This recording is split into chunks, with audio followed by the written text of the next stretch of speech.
Ito yung bagong luto natin. Timbang natin. May butas dito sa ibabaw. Sa may ilalim may butas din. Kabilaan.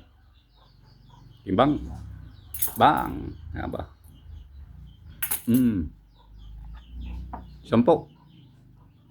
gramo. Yung 5. 10.5 1/2 ang pagpatimbang yan. O may magpapatimbang, kagagaling lang sa butas.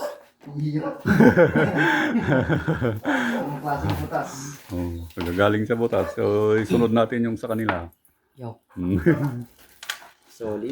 Solid gold. Luto na mga pre. Ilang kayong gumito dyan mga pare? 4 po. 4. Tignan natin ang ginto ng 4. Oh, malalaki. May arawan dyan. Hintayin natin na matayo. Yung dalawa.